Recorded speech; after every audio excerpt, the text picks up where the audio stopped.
So today we're going to change the low beam bulb on this 2011 E350. From the top here there's a bunch of stuff that gets in the way that prevents you from getting to the actual opening, which is back down here in this corner. So what we're going to do is we're going to take this wheel off of the car, and then we're going to pull the panel up off under here, and we should be able to reach that bulb opening fairly easy. So now that I have the wheel off, what I'm going to do is I'm going to come in here and pull this paneling off, which comes out with a few little rivets. You can see right here. What I'll do is take a flathead screwdriver right there in the center and push back, and then I'll be able to pull them out. There's a few of them around. Once all those are out, this piece should come out and I should be a little bit closer to reaching the panel. So these are what those little pop rivets look like. You can see that centerpiece will come all the way out, and it expands in the back. So if you're careful, you can pull these out and reuse them. Not a bad idea to have a couple on hand.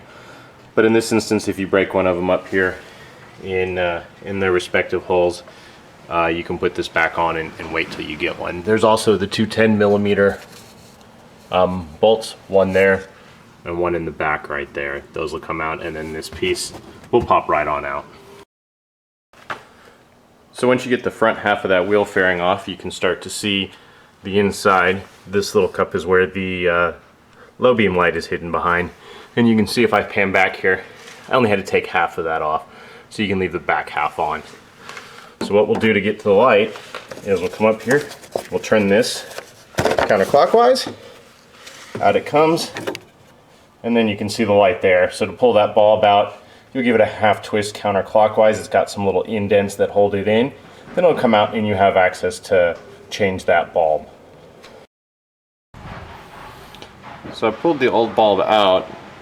You can see where it's broken there in the middle. And up here is the new bulb installed. One important thing to note on here, I'll see if I can get a good shot, is where the piece on the H7 sticks out at the bottom, which is right here where my finger is. There's a little notch to the side. It needs to sit right on that.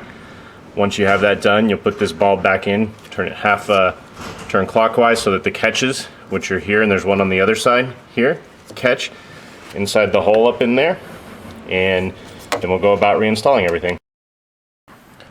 So one of the other things I do when I'm putting this tire back on is I use anti-seize compound around the lug nuts, just a little bit right around here. That'll keep them from locking up on you and be a lot easier to get out next time. When you take it to your tire shops, they typically don't do it. You can see on these, there's none on here, and I had these replaced at Discount Tire about a month ago, so they're not using that, and sometimes they can be a little harder, so I highly recommend it. It makes getting them off next time a lot easier.